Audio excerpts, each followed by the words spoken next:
I never imagined burying my son at 5 years old. No parent does. Yet there I was, standing in front of Noah's small white casket, his favorite blue blanket tucked inside with him because he always said it made him feel safe. Safe. Something I failed to give him when it mattered most. The weight of that realization crushed me more than the whispers of the people in the pews behind me. They weren't just mourning Noah. They were judging me, dissecting my life with Claire. I could feel their stares burning into the back of my head, their speculation like daggers. Where's his wife? I imagined them saying, how could she not be here? Small towns thrive on gossip, and I knew my absence wouldn't be the only topic of conversation anymore. No, now they had Claire's glaring absence to feast on, but the town didn't know what I did. Only minutes before stepping into the church, my phone buzzed with a message from an unknown number. I glanced at it out of reflex, expecting condolences or another logistical question about the service. Instead, what I saw made my blood run cold. The picture was so sharp it could have been taken moments ago. Claire, lounging by a pool, her skin glowing under the Hawaiian sun. A man, young, tanned, and smug, had his arm around her. A cocktail sat in her manicured hand. Below the photo, the message read, "Thought you should see what your wife is really doing today. A concerned friend." For a moment, the image didn't compute. My brain refused to link the woman I had built a life with to the person in that photo. Claire wasn't at an important business meeting, like she'd told me. She wasn't sitting at the front row of our son's funeral, holding my hand. She was sipping margaritas in paradise, tangled up with some stranger. The weight of betrayal was immediate, but there was no time to process it. My mother's hand gripped my arm as she whispered, "Jacob, you're shaking." I was. The phone trembled in my hand until I shoved it into my pocket, like burying it could make it disappear. It didn't. That image was burned into my mind, taunting me every time I blinked. Still, I couldn't break down. Not now. I swallowed the rage clawing up my throat and nodded at the funeral director. Somehow, my legs carried me to the front pew, and I sat where Claire should have been. I kept my head high, shoulders square, refusing to give the town the satisfaction of seeing me unravel. But my thoughts were anything but composed. They raced through the past few months, desperately trying to connect dots I hadn't noticed before. Claire's late-night calls. Her sudden work trips that always seemed urgent. The way she started talking about needing space when Noah's condition worsened. I had chalked it up to grief, thinking we were handling things differently. I'd been a fool. As the service began, I clenched my fists, nails digging into my palms to keep from losing it. The pastor spoke about Noah's love for life, his boundless energy even during the hardest days of his illness. My chest tightened when he mentioned Noah's favorite pastime, coloring his white roses with food dye. I could almost see him again, his small hands stained blue and purple, his giggle filling the hospital room. My eyes flicked to the bouquet on his casket, white roses as far as the eye could see. Claire hated those roses. She'd said they were too plain, but I insisted. They weren't for her. They were for Noah. She didn't deserve to be part of this moment anyway. Then, my phone buzzed again. Another message. This time, it was from Claire. "Sorry I couldn't make it. Important business meeting. I'll make it up to you." Make it up to me? Make up for skipping her son's funeral? Make up for sipping cocktails while I laid Noah to rest? Rage flooded through me, hot and consuming. It burned away the grief, if only for a moment, and left me with one single thought. She had no idea what was coming. I wouldn't crumble like she expected. I wouldn't be the grieving widower she could manipulate. Claire may have abandoned us when Noah needed her most, but I would make sure her betrayal didn't go unanswered. That promise solidified as I stood to deliver the eulogy. I looked out at the crowd, at the faces of neighbors, co-workers, and family friends, and forced myself to speak. Every word was for Noah. Every story about his joy and strength was a vow to protect his legacy, to ensure Claire's actions wouldn't taint his memory. I didn't let my voice crack. I didn't shed a tear. I saved those for later when I was alone. Today wasn't about my pain or Claire's betrayal. Today was about Noah. But deep down, I knew one thing for certain. Claire thought she could betray me and walk away unscathed. She was wrong. So very wrong. The funeral reception was a charade. People offered their condolences with pitying eyes and rehearsed lines, shuffling through my parents' living room as though it were some kind of performance. Plates of untouched cookies and casseroles cluttered every surface. The air buzzed with whispers, the kind that made the hair on the back of my neck stand on end. Everyone knew Claire wasn't there, and their silence said more than their words ever could. I moved through the room like a ghost, smiling stiffly at the neighbors, nodding absently at distant relatives. The sympathy felt like an insult, not because it wasn't deserved, but because I didn't want their pity. I wanted their honesty. I wanted someone to grab my arm and admit they'd seen the photo too, that they knew what she was doing, that they saw what she had become. But no one did. Claire's parents, Diana and Howard, hovered near the kitchen, their presence as unwelcome as their judgmental glances. They'd barely spoken to me all day, but I could feel their unspoken accusations. To them, I'd always been the problem. I wasn't attentive enough, not devoted enough. Claire was their golden child, and nothing she did could tarnish that image. Diana finally approached me as I stood by the mantel, staring at a framed photo of Noah. It was one of my favorites, his gap-toothed grin as he held up the results of one of his science experiments. The petals of a white rose were dyed a brilliant shade of blue, his hands streaked with food coloring.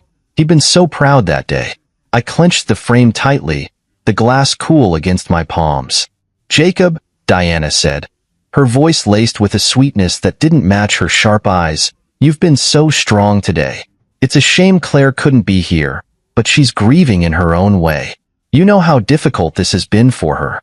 Difficult for her? My grip on the frame tightened as I turned to face her.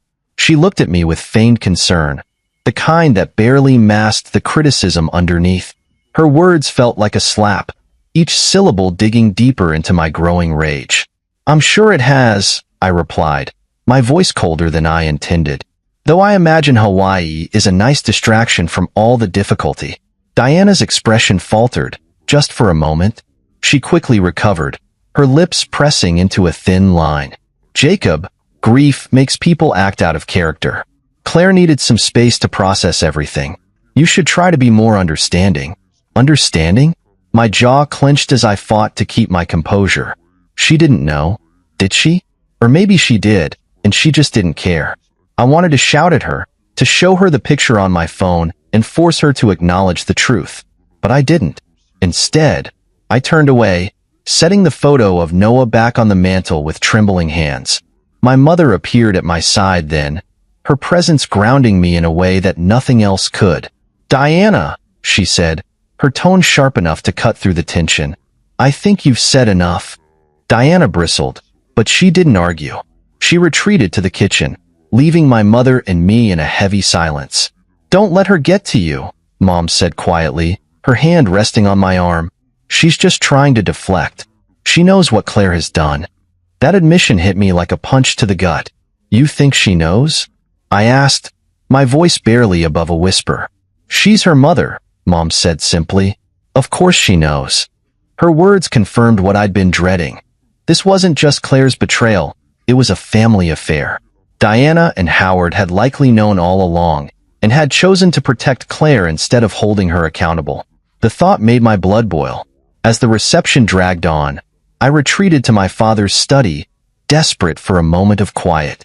I sank into his worn leather chair, the exhaustion of the day settling over me like a weight I couldn't shake. My mind raced with fragments of memories, each one laced with questions I couldn't yet answer. The business trips, the late-night phone calls, the way Claire had started pulling away, not just from me but from Noah.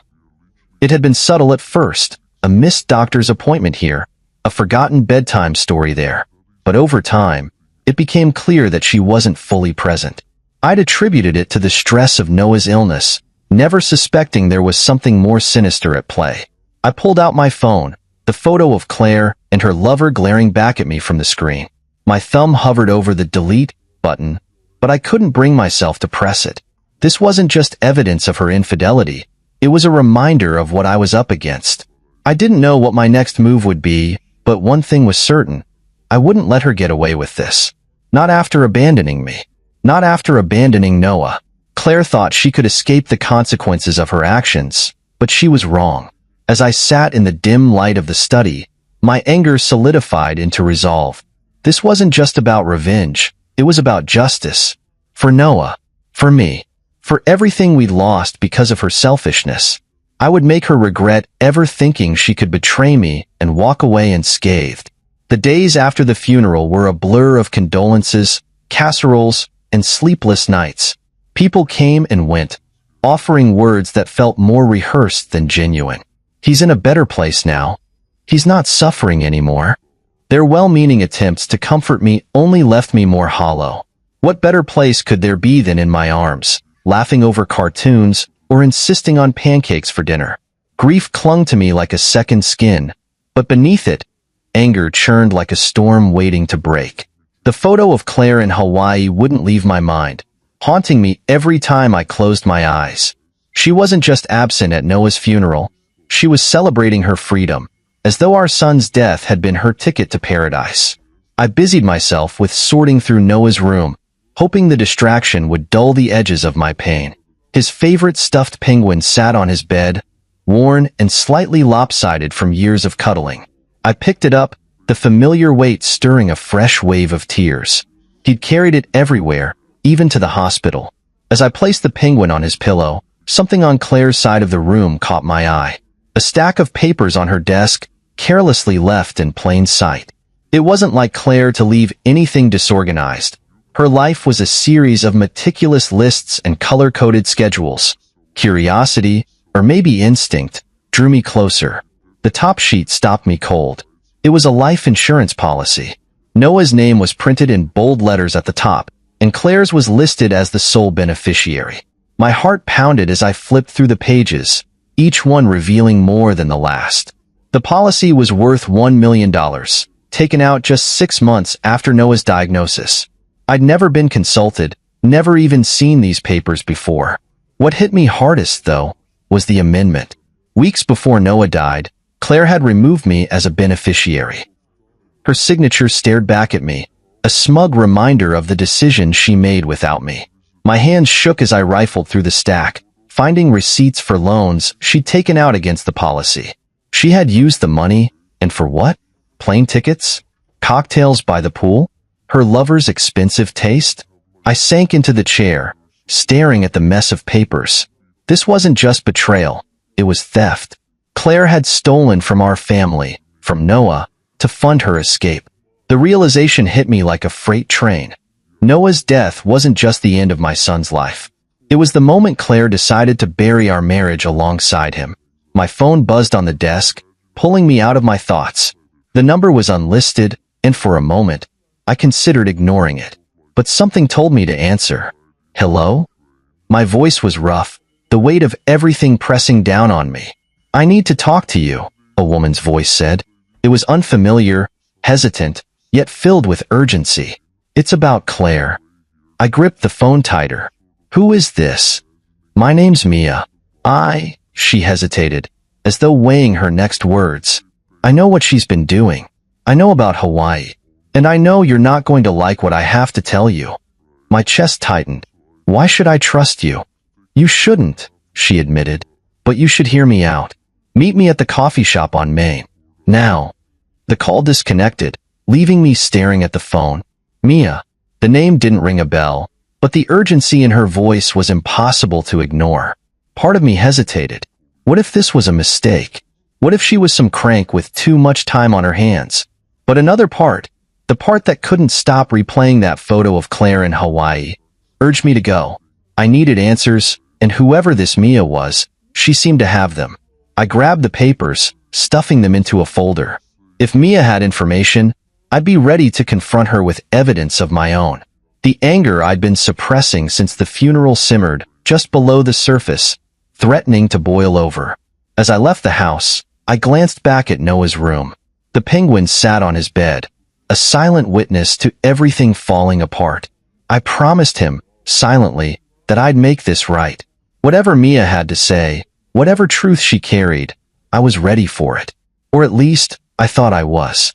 What I didn't realize then was that this meeting wouldn't just confirm my suspicions, It would open a door to something far worse. Something I couldn't have imagined, even in my darkest moments. The coffee shop on Main was the kind of place Claire used to hate. Plain, unassuming, without the flair she always demanded in her life. As I walked in, the smell of burnt coffee beans and cheap pastries hit me. A single glance was enough to spot her. She sat at the corner table by the window, a woman with dark auburn hair pulled into a neat ponytail, her posture rigid. She wasn't what I expected. Mia. She didn't look up as I approached, instead stirring her coffee in slow, deliberate circles. Her phone sat face down on the table, a small notebook beside it. I slid into the chair across from her, dropping my folder onto the table with a dull thud. She finally looked at me, her green eyes sharp and assessing. "I didn't think you'd come," she said, her voice low but steady. "You have 5 minutes to explain why I'm here," I said, leaning back, arms crossed. She raised an eyebrow, unfazed by my tone. "Fair enough. I'll get straight to the point. Your wife, Claire, has been seeing my ex-boyfriend for over a year." The words were a punch to the gut, but I didn't flinch. "I already know that," I said flatly, though the bitterness in my voice betrayed me. "Oh, you know?" She tilted her head, her tone mocking. "Do you know about the money? Or how they're planning to use it to start their little dream life together in Maui?" I froze. "What money?" Mia leaned forward, her eyes narrowing. "The life insurance policy. The $1 million payout your wife secured after she had your son's name removed from the documents. She promised half of it to Brandon, my ex, so they could buy a beachfront property together." My stomach twisted. I wanted to accuse her of lying, to shove my chair back and leave, but I didn't. Instead, I stayed, my fingers digging into the edge of the table. "And how exactly do you know all this?" She smirked, a humorless expression. "Brandon isn't exactly discreet. He's been bragging about it for weeks. At first, I didn't believe him. Claire always struck me as too polished for a guy like him. But then he started showing me proof." Mia reached for her phone, scrolling with quick precision before sliding it across the table. Text messages filled the screen. Messages from Claire to Brandon. "Claire, the payout came through. It's more than enough. We'll be out of here by the end of the month. Brandon, Maui's waiting, babe. Just don't let him suspect anything. Claire, he's too broken to see straight. It's already done." My chest tightened, my breath shallow as I read each line. The Claire in those messages was someone I didn't recognize. Cold, calculating, detached. "I thought he was exaggerating," Mia continued, "but then I found more. Bank transfers, flight itineraries, even a picture of the house they're planning to buy. She's been funneling the money into an account with both their names on it." I stared at her, my mind reeling. "Why are you telling me this?" "Because she's playing both of us," Mia said bluntly. "She promised Brandon a fresh start, but I've seen the way she operates. The moment she doesn't need him anymore, she'll drop him, just like she's dropping you. And me? I'm already collateral damage. I've got nothing left to lose." Her words hung in the air, sharp and bitter. I didn't trust her, not completely, but I couldn't ignore the evidence she was laying out in front of me. "What do you want from me?" I asked, my voice low. Mia leaned back, crossing her arms. "Revenge. Justice. Call it whatever you want. Brandon doesn't get to walk away scot-free, and Claire sure as hell doesn't either. You want to bring them down? I can help you, but we have to act fast." I studied her, searching for any sign of deception. She met my gaze head-on, unflinching. I didn't trust her motivations. There was too much anger behind her words, too much venom. But I knew one thing for certain. Claire had lied to me, stolen from me, betrayed me in ways I hadn't even begun to comprehend. "I'm in," I said finally, my voice like steel. Mia nodded, her expression softening slightly. "Good. Because this is just the beginning." She reached into her bag, pulling out a thick envelope and sliding it across the table. "Everything you need to know is in here. Names, dates, bank accounts, it's all connected. We just have to find the right thread to pull." I picked up the envelope, the weight of it matching the heaviness in my chest. As I stood to leave, Mia called after me. "Jacob," she said, her tone softer now. I paused, glancing back at her. I'm sorry about your son. For what it's worth, I think Claire's the one who's broken, not you. Her words lingered as I walked out of the coffee shop and into the cold night air. My mind raced with the possibilities, the next steps, the ways I could make Claire and Brandon pay for what they'd done. This wasn't just about revenge anymore. It was about reclaiming what little dignity I had left, about protecting Noah's memory from the people who thought they could profit from his death. They had no idea who they were up against. I spent the night poring over the envelope Mia had given me. It was a maze of text messages, bank statements, and photos, each one a punch to the gut. Every page confirmed what I already feared. Claire wasn't just a selfish woman running off with her lover. She was a schemer, a strategist, and her betrayal ran deeper than I ever imagined. The money trail was damning. Deposits and transfers into an account I didn't recognize, all under Claire's name, linked directly to Brandon. But what stopped me cold was the evidence of collaboration. Her parents, Diana and Howard, were involved. Their names popped up in emails and on checks tied to business ventures that didn't exist. I should have seen it earlier, the way Diana and Howard always coddled Claire, treating her like she could do no wrong. They'd always blamed me for our marital problems, subtly undermining me with snide remarks disguised as advice. But now, I realized they hadn't just been enabling her. They'd been actively helping her. The tipping point came when I found an email exchange between Diana and Claire. Diana, Jacob won't suspect a thing. He's too focused on Noah. Just make sure the papers are signed before he catches on. Claire, he won't notice. He's too broken to care. And once it's done, it's done. The papers. What papers? My heart raced as I flipped through more documents, searching for answers. Then I found it. A property transfer agreement for our family home. The place where I grew up, where Noah spent his final days, was being sold. Claire had forged my signature, making it look like I'd agreed to the sale. They were planning to take everything. The insurance payout, the house, even our joint savings. I could almost hear Diana's sharp, dismissive voice in my head. It's what's best for Claire. The anger I'd been holding back exploded, but I had no outlet. I paced the living room, fists clenched, trying to keep my breathing steady. They thought they could manipulate me, use my grief to blind me. They thought they could steal everything I had left and walk away unscathed. But they were wrong. By morning, my plan was beginning to take shape. I needed more proof, more leverage, and I knew exactly where to start. My mother, always my anchor, had been hinting at things for days, things she'd seen and suspected.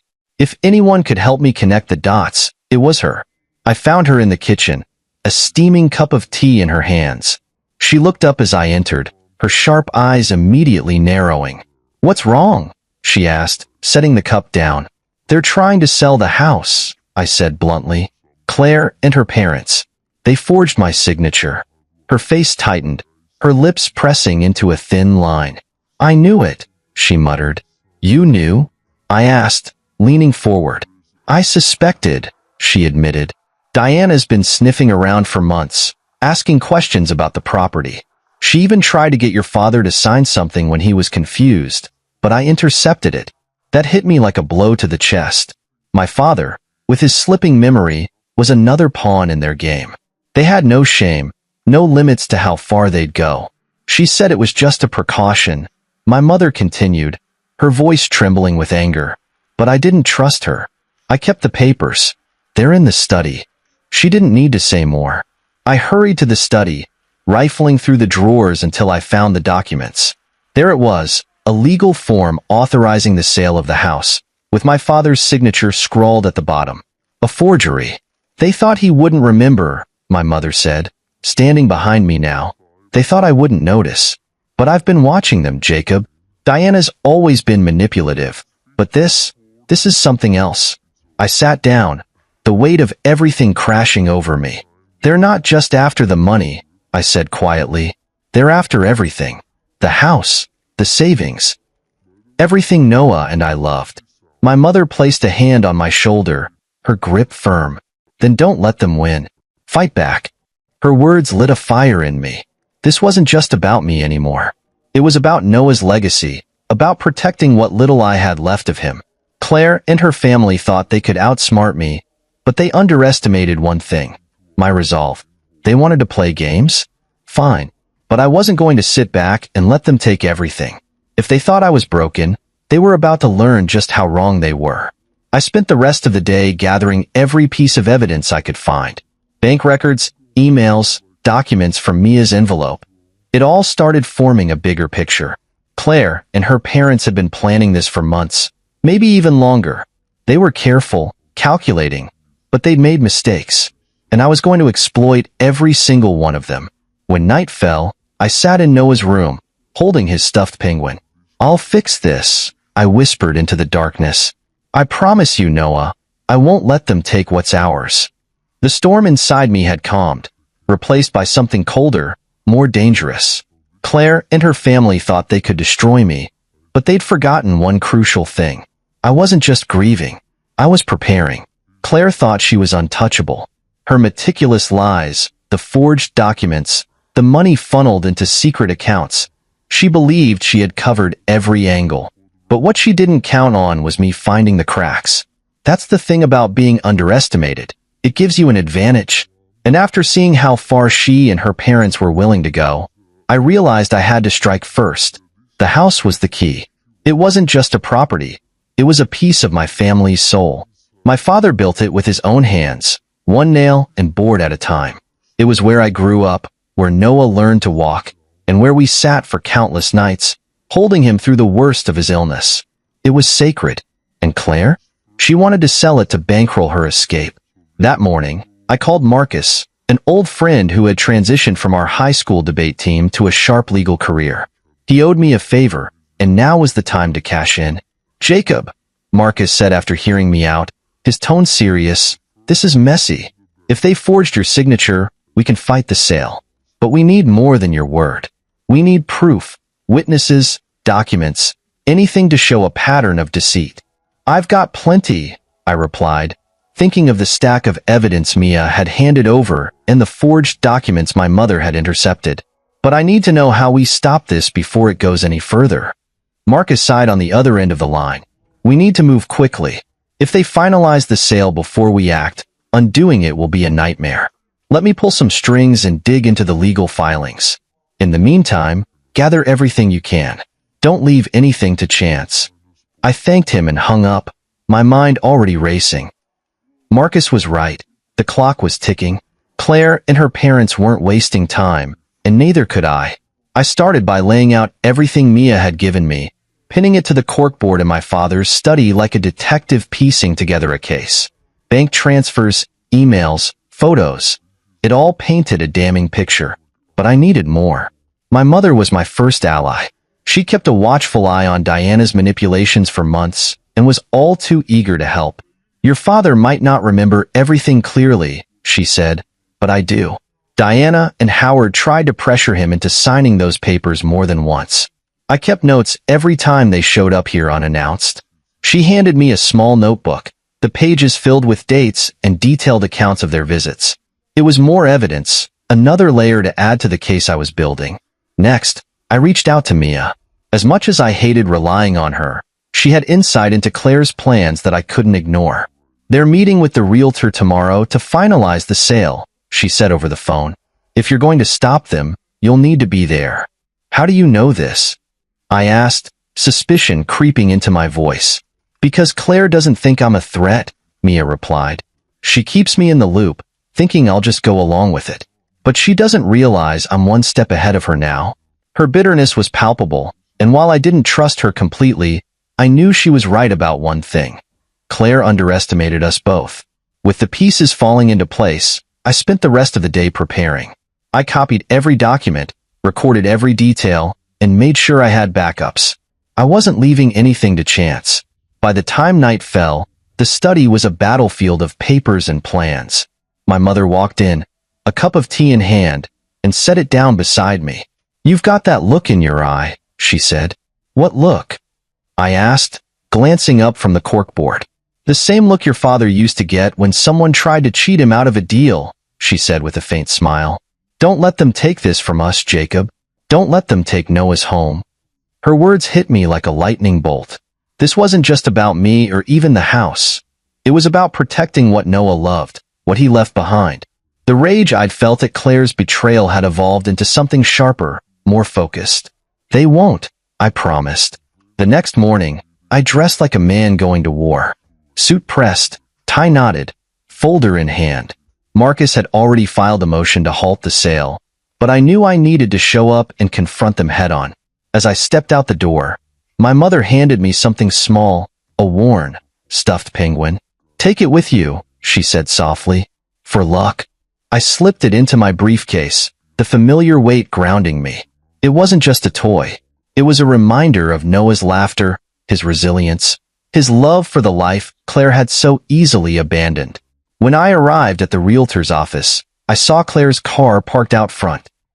Inside, she and Diana were already seated at the table, their polished smiles masking the lies they'd been spinning for months. "Jacob," Claire said, feigning surprise as I entered. "What are you doing here?" I set the folder down on the table, opening it to reveal the evidence of their fraud. "Stopping you," I said coldly. The look on her face was priceless. But this wasn't over yet. Not by a long shot. Claire's face went pale the moment I opened the folder. She wasn't prepared for this. None of them were. Diana sat beside her, her usual smug demeanor faltering as her eyes darted to the documents spread across the table. The realtor, caught in the crossfire of a battle he hadn't signed up for, looked deeply uncomfortable. "What is this?" Claire asked, her voice laced with faux confusion, though the quiver in it betrayed her nerves. "You tell me," I replied, leaning forward, "because it looks like a stack of evidence proving that you and your mother have been forging documents, siphoning money, and trying to sell this house behind my back." Diana's lips thinned. "Jacob, there's no need for dramatics. This is a simple real estate matter." "A simple real estate matter?" I shot back, my voice rising. "This is my home, Diana. My family's home. And you tried to take it away by forging my signature. Did you think I wouldn't notice? Or did you think I was too broken to fight back?" Claire shifted uncomfortably, her polished confidence unraveling. "Jacob, please. We've been under a lot of stress. We were just trying to handle things while you were grieving." I slammed my hand on the table, startling everyone. "Don't you dare use Noah's death to justify this. While I was burying my son, you were plotting to steal everything we built together. And for what? To run off with Brandon and live your little fantasy life in Hawaii?" Her eyes widened. I'd hit a nerve. "You don't understand." "I understand perfectly," I cut her off. "I understand that you've been lying to me for months. I understand that you've been funneling money into secret accounts. And I understand that you're willing to destroy what little I have left, all for some cheap thrill." Diana tried to interject, but I wasn't finished. "And you," I said, turning to her, "have been complicit in all of this, manipulating my father, forging signatures, covering for Claire while she betrayed our family. Did you really think I wouldn't figure it out?" For the first time, Diana looked rattled. "Jacob, you're being unreasonable. We were only trying to protect Claire's interests. You've been unstable since Noah's death." "Unstable?" I laughed bitterly. "You mean grieving, mourning the son I loved, more than anything while Claire was busy planning her escape. If anyone's unstable, it's her, and you, for enabling her." The realtor cleared his throat, clearly regretting his decision to show up for work that day. "I, think I should step out?" "No," I said sharply, turning to him. "You stay. You're about to see just how illegal this so-called real estate matter really is." I pulled out my phone and played the recording Mia had given me, a conversation between Claire and Brandon discussing their plans for the insurance money. "Claire, the payout's in the account. Once the house sells, we'll have enough for the down payment on the Maui place." Brandon, "What about Jacob?" Claire, "He's too distracted to notice. He'll never see it coming." The room fell silent. Claire's face turned an ashen shade of white, and Diana's composure shattered. "You recorded me?" Claire whispered, her voice barely audible. "No," I said, leaning back in my chair. "But someone who knows the kind of person you are did, and she was more than happy to help me expose you." Claire's eyes darted to the door, as if she were considering bolting. "You can't prove anything," she said weakly. Oh, but I can. I slid more documents across the table, bank statements, emails, and evidence of forged signatures. Every transaction, every forged document, every lie. It's all here. And Marcus has already filed a motion to halt the sale. This house isn't going anywhere. The silence stretched on, heavy and suffocating. Claire looked at Diana, but for once, her mother had no comforting words to offer. You thought I'd just roll over and let you win, I said, my voice low but steady. But you underestimated me. You always have. This ends now. Diana opened her mouth to speak, but the door swung open before she could say anything. Marcus walked in, holding a stack of legal papers. Sorry I'm late, he said, his tone casual. I was just at the courthouse filing an injunction to freeze all property transactions tied to this house. He set the papers down on the table and turned to the realtor. You might want to walk away from this deal. It's going to get messy. The realtor didn't hesitate. I think that's my cue to leave, he muttered, grabbing his briefcase and practically running out the door. With him gone, I turned back to Claire and Diana. You have two options, I said. You can walk away now, leave this house, and give up on whatever scheme you had planned. Or you can fight me, and I'll make sure you both end up in court, and on the front page of every newspaper in town. Claire stared at me, her mask of control completely gone. For the first time, I saw fear in her eyes. Diana, however, wasn't ready to surrender. You're bluffing, she spat. I met her gaze head on. Try me. Claire grabbed Diana's arm. Mom, stop. He's not bluffing. Diana hesitated, but the look in Claire's eyes convinced her. Without another word, they stood and walked out, their once confident strides now shaky and uncertain. As the door closed behind them, I let out a breath I didn't realize I'd been holding. Marcus clapped me on the back. You did good, he said, but I wasn't celebrating yet. This was just one battle. The war wasn't over. Not yet. The fallout began the moment Claire and Diana walked out of the realtor's office. They left behind the smugness they had carried for so long, their carefully curated facade shattered. But for me, that moment was just the beginning. The confrontation had stopped the sale of the house, but the damage they'd tried to inflict was far more extensive than I'd realized. Marcus wasted no time filing motions to freeze all joint assets and accounts. They're not just after the house, Jacob, he told me as we sat in his office later that day. They've been playing a long game, trying to drain everything you own. If we don't act fast, they could still slip through the cracks. I nodded, the weight of his words sinking in. What's our next move? We expose them, he said simply. All of them. Claire, Diana, Howard, everyone who had a hand in this. We hit them with fraud charges, property theft, and anything else we can prove. It was a daunting prospect, but I was ready. This wasn't just about getting justice for me anymore. It was about protecting Noah's memory and ensuring that Claire and her family faced the consequences of their actions. The first step was gathering more evidence. Marcus and I pored over every document, email, and transaction we could find, building a case that left no room for doubt. Mia proved to be an invaluable ally, providing even more damning information about Claire's secret accounts and her relationship with Brandon. You don't realize how much she bragged to him, Mia said during one of our meetings. She thought he was her partner in crime, but Brandon was careless. He left a trail everywhere he went. The evidence painted a grim picture of Claire's betrayal. She hadn't just siphoned money from the life insurance policy. She had also funneled funds from our joint savings, creating fake expenses to cover her tracks. Diana and Howard had been complicit every step of the way, using their influence to hide her actions and manipulate legal documents. With Marcus leading the charge, we filed a civil suit against Claire and her parents. The legal process was grueling, each step a reminder of just how much they had tried to take from me. But as the weeks went by, the tide began to turn. Claire's lover, Brandon, became the first crack in their armor. Faced with mounting pressure, he turned on her, providing testimony that corroborated everything Mia and I had uncovered. His statements confirmed Claire's intentions to steal the insurance payout and use it to start a new life in Hawaii. Diana and Howard weren't as quick to fold. They tried to spin the narrative, painting themselves as victims who had only been trying to protect Claire during a difficult time. But the evidence against them was overwhelming.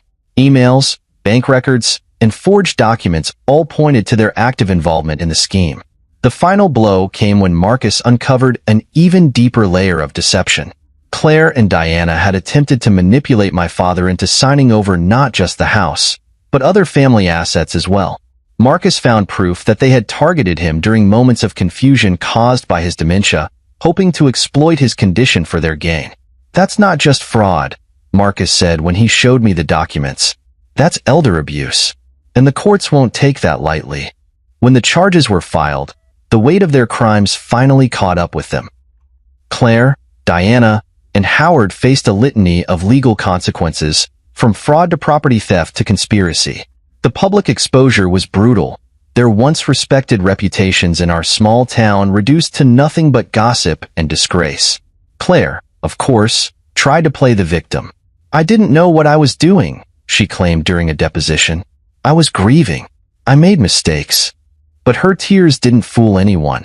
Not the lawyers, not the judge, and certainly not me. She had made her choices, and now she was paying for them. In the end, the courts ruled in my favor. The house was officially mine again, along with the remaining assets Claire hadn't managed to siphon away. The life insurance payout, which she had planned to use for her new life, was frozen and redirected to its original purpose, supporting pediatric cancer patients in Noah's name. It wasn't just a legal victory, it was a moral one. Every step of the way, I had fought to protect what mattered most: my son's memory and the legacy he left behind. But even with the legal battle won, the scars of their betrayal remained. Claire's actions had fractured something deep within me, something that couldn't be easily repaired. She had shown me the depths of her selfishness, and while I had triumphed over her schemes, it came at a cost. As for Diana and Howard, they retreated from the public eye, their reputations in ruins. They had spent years building their influence, only to see it crumble in the face of their greed. I couldn't bring Noah back, but I could ensure that Claire and her family would never hurt anyone else the way they had hurt me. The fallout was complete. The house was safe, the money redirected to a cause that mattered, and the people who had tried to destroy me were facing the consequences of their actions. But the fight wasn't over yet, not for me. Because while the legal battle was behind me, the journey toward healing had just begun. The house was quiet now, a kind of quiet that settled deep in my chest. For months, it had been filled with the chaos of lawyers, documents, and the weight of betrayal. But now, with the legal battle over and Claire and her family facing the consequences of their actions, there was a sense of stillness, a bittersweet calm that came with knowing the storm had passed, even if the damage remained. Noah's room was just as he had left it. His favorite stuffed penguin sat on the bed. Its worn seams a testament to how much he had loved it. The colorful drawings he'd taped to the walls were still there, and for a moment, I could almost hear his laughter. I sat on the edge of his bed, holding the penguin, letting the memories wash over me. The court's decision had ensured the house would stay in the family. But it wasn't just about the house anymore. It was about Noah's legacy, protecting everything he had loved and making sure his memory meant something more than just heartache. That's why I took the life insurance payout, every penny Claire had tried to steal, and set up the Noah Thompson Foundation. The foundation would fund pediatric cancer research and support families going through what we had endured. It felt right, like something Noah would have wanted. He had always been so full of compassion, even when he was the one in pain. The first grant went to the pediatric cancer ward where he had spent so much time. I visited the hospital to meet the families it would help, and for the first time in what felt like forever, I felt a spark of hope. Noah's name would live on, not just in my heart, but in the lives of those he would continue to touch. But moving forward didn't mean forgetting. On a crisp fall morning, I made my way to the cemetery. The air was cool, the leaves crunching under my feet as I approached Noah's grave. His headstone was simple, just the way he would have liked it, with a small engraving of a penguin in the corner. I knelt down, brushing away a few stray leaves, and placed the stuffed penguin at the base of the stone. "You be proud, buddy," I whispered. "The house is safe, the foundation's up and running, and your memory is helping so many people. I promised you I'd fix this, and I did." The wind rustled the trees, and for a moment, It felt like Noah was there, his spirit woven into the world around me. Your grandma outsmarted them all, I said, a faint smile tugging at my lips. She was brilliant, just like you always said. As I stood, my father approached, his steps slow but steady. His memory wasn't what it used to be, but today, his eyes were clear. He's at peace now, he said quietly, his voice steady. I hope so, I replied, my throat tightening. He touched the penguin, his hand lingering on its soft fabric. Noah told me something once, not long before he passed, he said. He said, don't worry about Dad. He's stronger than everyone thinks. I swallowed hard, tears blurring my vision. He said that? My father nodded, a faint smile on his lips. He was right, you know. We stood there in silence, the weight of grief and love mingling in the cool air. A monarch butterfly landed on the headstone, its delicate wings catching the sunlight like stained glass. My father reached for it, but I gently caught his hand. Let it be, I said softly. The butterfly took flight, spiraling upward, free and unburdened. I watched it until it disappeared, understanding for the first time that true strength wasn't in revenge or victory. It was in letting go. I slipped my arm around my father's shoulders, guiding him back toward the car. Pancakes? I asked, a smile creeping into my voice. His face lit up, a rare moment of clarity shining through. Pancakes. Noah always loved pancakes. Yes, he did, I said, my heart full of bittersweet warmth. As we walked away, I glanced back at the penguin standing guard at the headstone. It wasn't just a symbol of Noah. It was a reminder of everything we had fought for.